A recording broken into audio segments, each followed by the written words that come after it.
Hello दोस्तों, welcome to sleepy classes. तो आज के प्रीमिक्स में हम जो एमसीक्यूज डिस्कस करने जाएंगे तो वो आपके ज्योग्राफी से रिलेटेड हैं। ठीक है जी। तो आइए शुरू करते हैं पहले क्वेश्चन के साथ। सबसे पहले क्वेश्चन में बात हो रही है शाहतूत डैम के बारे में। आपने रिसेंटली न्यूज में सुना होगा। ये आपका पूछ रहे हैं कहाँ पर है, पाकिस्तान में है, अफगानिस्तान में है, इंडिया में है या भूटान में है। काफी सिंपल क्वेश्चन है, रिसेंटली न्यूज में इसके बारे में आया है। तो आप वीडियो पॉज कीजिए, इस क्वेश्चन को आंसर करने की कोशिश कीजिए।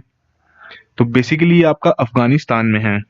तो रिसेंटली ही जो भारत की सरकार और जो अफगानिस्तान की सरकार है, उन्होंने एग्रीमेंट साइन किया है regarding the construction of Shahtoot dam on Kabul river in Afghanistan. ठीक है जी। तो ये जो डैम की कंस्ट्रक्शन है, इसके चलते सेफ ड्रिंकिंग प्रोवाइड किया जाएगा to 2 million residents of Kabul city, जो कि अफगानिस्तान की कैपिटल है। ठीक है जी। बेसिकली ये जो डैम बनेगा, काबुल रिवर की जो ट्रिब्यूटरी है मैदान रिवर, उसी पर ये बनाया जाएगा। तो इस डैम की कंस्ट्रक्शन से रिलेटेड जितनी भी कन्वर्सेशंस थी वो 2016 से ही शुरू हो गई थी। काफी सिंपल सा क्वेश्चन था ये। बेसिकली जो आपकी काबुल रिवर है, ये पाकिस्तान में भी फ्लो करती है into to Khyber Pakhtunkhwa region. ठीक है जी। तो अफगानिस्तान को ये डर है, इसीलिए उन्होंने कोई ट्रीटी साइन नहीं की है पाकिस्तान के साथ, क्योंकि ये उनका ये मानना है कि काफी डिफिकल्ट हो जाएगा to build irrigation and hydroelectric projects on Kabul river basin. ठीक है जी। सो बेसिक्स आइडिया था आपका इस पूरे टॉपिक से रिलेटेड। सेकंड क्वेश्चन देखते हैं। यहाँ पर पूछ रहे हैं कौन कौन से आपके करेक्टली मैच्ड हैं। तो यहाँ पर आपको रिवर का नाम दिया है और यहाँ पर ओरिजिन का नाम दिया है उस रिवर की। ठीक है जी। फर्स्ट में पूछ रहे हैं गंगा का गंगोत्री बताया गया है, सेकंड में यमुना का यमुनोत्री, थर्ड में रंगीत का रथोंग और फोर्थ में चंबल का जनापाव। ठीक है जी। काफी सिंपल सा क्वेश्चन, एकदम स्टैटिक नेचर का क्वेश्चन है। अगर आपने ज्योग्राफी के रिवर्स वाला कंपोनेंट कंप्लीट कर लिया है तो बहुत इजीली आप इस क्वेश्चन को सॉल्व कर सकते हैं। तो वीडियो पॉज कीजिए, इस क्वेश्चन को आंसर करने की कोशिश कीजिए। तो बेसिकली इसमें आपकी सी ऑप्शन करेक्ट है, second third and fourth are correct. Second third and fourth are correct. Ganga का आपका गंगोत्री नहीं है, गंगा आपकी देवप्रयाग से ओरिजिनेट करती है। ठीक है, जैसे कि आप देख सकते हैं गंगा रिवर सिस्टम में कि आपकी बेसिकली देवप्रयाग से ओरिजिनेट करती है और ऑल द वे आपकी वेस्ट बंगाल से होती हुई बे ऑफ बंगाल में ड्रेन हो जाती है। ठीक है जी। बेसिकली जिनको नहीं पता, रंगीत रिवर बेसिकली आपकी ट्रिब्यूटरी है तीस्ता रिवर की, जो कि आपकी सिक्किम में है। ठीक है जी। यमुना के बारे में तो काफी बेसिक सी रिवर है, आपने पढ़ा ही होगा इसके बारे में। चंबल आपकी बेसिकली यमुना की ही ट्रिब्यूटरी है, जो कि मध्य प्रदेश में फ्लो करती है। ठीक है जी। सो बेसिक सा क्वेश्चन था आपका रिवर सिस्टम से रिलेटेड। आइए थर्ड क्वेश्चन डिस्कस करते हैं। यहाँ पूछी जा रही है कौन कौन सी स्टेटमेंट्स आपकी करेक्ट हैं रिगार्डिंग साइक्लोन्स। काफी सिंपल सा क्वेश्चन है। सबसे पहली बात की जा रही है कि जो आपके ट्रॉपिकल साइक्लोन्स हैं वो ओरिजिनेट करते हैं और इंटेंसिफाई हो जाते हैं over warm tropical oceans. Second में कह रहे हैं कि कोरियोलिस फोर्स की प्रेजेंस काफी एक इंपॉर्टेंट कंडीशन है फॉर साइक्लोन फॉर्मेशन। थर्ड में कहा जा रहा है कि जो आपका निवार है वो एक ट्रॉपिकल साइक्लोन है which brought severe impacts to the portion of Indonesia and Thailand. तो तीन स्टेटमेंट्स हैं। काफी सिंपल सा क्वेश्चन है, बहुत इजीली आप सॉल्व कर सकते हैं। तो वीडियो पॉज कीजिए, उसको आंसर करने की कोशिश कीजिए। तो बेसिकली इसमें आपकी फर्स्ट और सेकंड स्टेटमेंट ही करेक्ट है। निवार जो आपका ट्रॉपिकल साइक्लोन है, ये आपका इंडोनेशिया और थाईलैंड से रिलेटेड नहीं, ये आपका इंडिया से ही रिलेटेड है। ये तमिलनाडु और आंध्र प्रदेश को हिट किया था। ठीक है जी। तो बेसिकली जो आपका निवार साइक्लोन था वो आपका वेरी स्फीयर साइक्लोनिक स्टॉर्म की कैटेगरी में आता है। तो बेसिकली जो आपका निवार साइक्लोन है ये ओरिजिनेट किया था from a disturbance in the inter tropical conversion zone, जिसे हम ITCZ भी कहते हैं। काफी बेसिक सा कॉन्सेप्ट है ज्योग्राफी का। अगर आपने नहीं कवर किया है तो हमारे लेक्चर्स में ये एक्सटेंसिवली कवर्ड है। ठीक है जी। तो बिल्कुल सिंपल सा कॉन्सेप्ट है ट्रॉपिकल साइक्लोन्स का कि वॉलेंट स्टॉर्म्स हैं जो कि ओरिजिनेट करते हैं over oceans in tropical areas and move over to the coastal areas, जिसके चलते काफी एक लार्ज स्केल डिस्ट्रक्शन हो जाती है by violent winds and heavy rainfall and storm surges. ठीक है जी।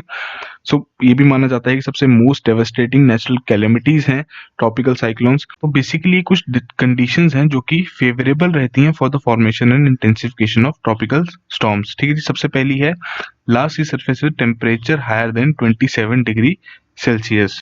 तो ये जो आपकी कंडीशन है बेसिकली वेस्टर्न ट्रॉपिकल ओशियंस में ही फुलफिल हो पाती है because of the warm ocean currents. ठीक है जी। सेकंड में बात कर रहे हैं presence of the Coriolis forces. ये तो तो ये तो आपको पता ही होगा कि कोरियोलिस फोर्स बेसिकली इक्वेटर पर 0 होती है, but it increases with latitude. तो जब आपका ये 5 डिग्री लैटिट्यूड पे आ जाती है तो काफी सिग्निफिकेंट कोरियोलिस फोर्स प्रेजेंट है वहां पर, जिसके चलते स्टॉर्म क्रिएट हो सकता है। ठीक है जी। तो इसीलिए जो आपके 60 to 65% ऑफ जो साइक्लोनिक एक्टिविटी है वो आपकी 10 डिग्री टू 20 डिग्री लैटिट्यूड में ही होती है। फिर बात आती है small variations in the vertical wind speed. फिर यहाँ लिखा है कि pre existing weak low pressure area और low level cyclonic circulation. Basically जो आपके स्मॉल लोकल डिफरेंसेस होते हैं टेम्परेचर में of water and of air, वो प्रोड्यूस करते हैं various low pressure centres of small size. इसमें जो आपकी एक राइजिंग वार्म ह्यूमिड एयर है, उसके चलते एक साइक्लोनिक वॉर्टेक्स वहां डेवलप कर सकता है रैपिडली। ठीक है जी। और लास्ट है आपका upper divergence above the sea level system. तो ये जो पूरा कॉन्सेप्ट है फॉर्मेशन ऑफ ट्रॉपिकल साइक्लोन्स, हमारे लेक्चर में ये एक्सटेंसिवली कवर्ड है। आप वहां जाकर इसको अच्छे से प्रिपेयर कर सकते हैं। ठीक है जी। आइए अगला क्वेश्चन देखते हैं। यहाँ पूछ रहे हैं आपसे कौन कौन सी स्टेटमेंट्स आपकी करेक्ट है रिगार्डिंग ट्रेंचेस। बहुत सी बेसिक सा क्वेश्चन है, ये इजीली सॉल्व कर सकते हैं। पहली स्टेटमेंट में देखते हैं, ये कह रहे हैं कि ट्रेंचेस आपकी एलिवेशंस हैं in the deepest parts of the ocean. ठीक है जी। दूसरी स्टेटमेंट में कह रहे हैं कि ये फॉर्म होते हैं जब आपकी old ocean crust from one tectonic plate is pushed beneath another plate, raising mountains, causing earthquakes and forming volcanoes on the sea floor and on land. ठीक है जी। तो दो स्टेटमेंट्स हैं, कोड्स यहाँ मेंशन्ड हैं। बिल्कुल इजी सा क्वेश्चन है, तो वीडियो पॉज कीजिए, इस क्वेश्चन को करेक्टली मार्क कीजिए। तो यहाँ आपकी करेक्ट स्टेटमेंट सेकंड स्टेटमेंट ही है। बेसिकली आपके एलिवेशंस नहीं होती, ये आपके डीप डिप्रेशंस होते हैं। तो रिसेंटली ही चाइना ने अपना खुद का ही रिकॉर्ड तोड़ा है for deepest manned dive into a world's ocean, sinking an estimated of 10,909 metres into the Mariana Trench. ठीक है जी। मरियाना ट्रेंच हमारा कहाँ है? पैसिफिक ओशन में। ऐसी ऐसी चीजें आपको याद रखनी है। ठीक है जी। स्टेटमेंट आपकी वहाँ गलत थी। ओशन ट्रेंचेस बेसिकली आपके स्टीप डिप्रेशन होते हैं in the deepest part of the ocean. जो आपकी पुरानी ओशियन क्रस्ट होती है फ्रॉम वन टेक्टोनिक प्लेट, उससे पुश किया जाता है beneath another plate, raising mountains, causing earthquakes and forming volcanoes on the sea floor and on the land. तो आपके जो डीपेस्ट पार्ट्स होते हैं ट्रेंच के, वो काफी कम एरिया होता है उसमें, ओनली अबाउट 1% और less of its total area. ठीक है जी। तो जो आपके वास्ट सबमरीन स्लोप्स होते हैं और स्टीप वॉल्स होती हैं ट्रेंचेस की, that make up much of the hadal zone, जहां पर unique habitats extending cross a range of depths are home to diverse number of species, जो कि अभी तक अननोन है साइंस के लिए भी। ठीक है जी। तो बेसिक से अगर बात करेंगे ट्रेंचेस आपके फॉर्म कैसे होते हैं, तो बेसिकली ये सबडक्शन एक प्रोसेस होती है, एक जियोफिजिकल प्रोसेस है, जिसके चलते टू और more of earth tectonic plates converge, और उसमें जो पुरानी होती है, जो डेंस होती है, पुश मिलता है, और वो जो लाइटर प्लेट होती है उसके बीनीथ चल जाती है, जिसके चलते जो सी फ्लोर होता है और जो आउटर मोस्ट क्रस्ट होती है लिथोस्फेयर, उसको बेंड होता है और उसमें एक स्टीप वी शेप डिप्रेशन बन जाता है, जिसकी वजह से ये ट्रेंच तैयार हो जाता है। ठीक है जी। तो ये जो प्रोसेस है जिसके चलते ट्रेंचेस आपके बनते हैं, तो ये एक डायनामिक जियोलॉजिकल फीचर्स हैं इनके, कि they account for a significant part of earth seismic activity, और ये आपके काफी हद तक साइट ऑफ लार्ज अर्थक्वेक्स भी होते हैं, including some of the largest earthquakes on record. तो सबडक्शन के ही चलते आपके, so subduction also generates an upwelling of molten crust that forms mountain ridges and volcanic islands parallel to the trench। जैसे कि आप यहाँ पे देख सकते हैं कि ये mountain ridges क्रिएट हो गए हैं। इस तरीके के जो आपके volcanic arcs हैं, वो देखे जा सकते हैं in Japanese archipelago, Aleutian Islands and many other locations around this area called the Pacific Ring of Fire। ठीक है जी। सो बेसिक सा आइडिया था आपका रिलेटेड टू ट्रेंचेस, किस तरीके से फॉर्म करते हैं, क्या आपकी सबडक्शन की प्रोसेस है। तो आई होप आपको यहाँ पर ये टॉपिक थोड़ा क्लियर हो गया हो। आइए आज का लास्ट क्वेश्चन देखते हैं कि बोगोर गोल्स रिसेंटली ही आपने न्यूज में सुने होंगे, किस चीज से रिलेटेड हैं। सबसे पहले कह रहा है ब्रिक्स, सेकंड में कह रहे हैं एससीओ, थर्ड में कह रहे हैं यूनिसेफ, या फोर्थ में कह रहे हैं एपेक। तो काफी सिंपल सा क्वेश्चन है, रिसेंटली ही न्यूज में इसके बारे में चर्चा भी हुई है। तो वीडियो पॉज कीजिए, इस क्वेश्चन को आंसर करने की कोशिश कीजिए। तो बेसिकली ये जो आपके बोगोर गोल्स हैं, ये आपके एपेक से रिलेटेड हैं। रिसेंटली एक वर्चुअल मीटिंग हुई है of the 21 member of Asia Pacific economic cooperation, और ये मीटिंग होस्ट की गई थी मलेशिया के द्वारा। अगले साल के लिए भी इन्होंने सेट कर दिया है कि न्यूजीलैंड इस मीटिंग को होल्ड करेगा, वर्चुअली कंडक्ट होगी वो भी ड्यू टू द पेंडेमिक।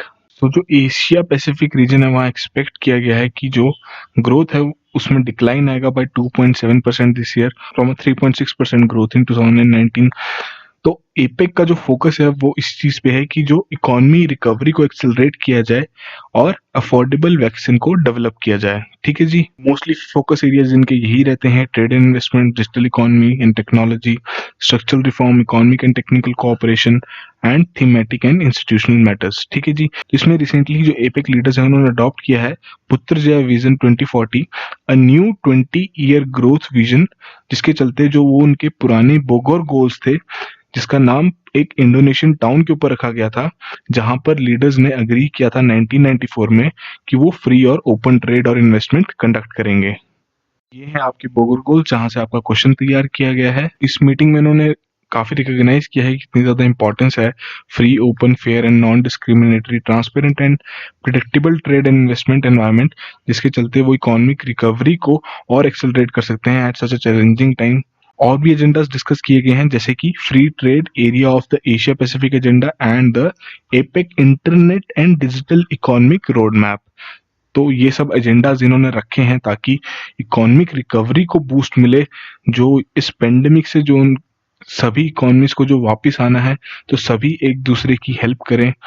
ठीक है जी। सो आज के ये आपके 5 क्वेश्चंस थे। आई होप आप में से सभी ने 5 आउट ऑफ 5 स्कोर किया हो। बट जितना भी आपका स्कोर है अपना कमेंट सेक्शन में जरूर मेंशन कीजिए, और इसी तरीके से रेगुलरली अगर आप प्रीमिक्स अटेम्प्ट करते रहेंगे, आपको जरूर कुछ ना कुछ सीखने को मिलेगा। हार्डली ही 10 से 15 मिनट लगते हैं सारे ही वीडियो में। सो आज के लिए इतना ही। All the very best.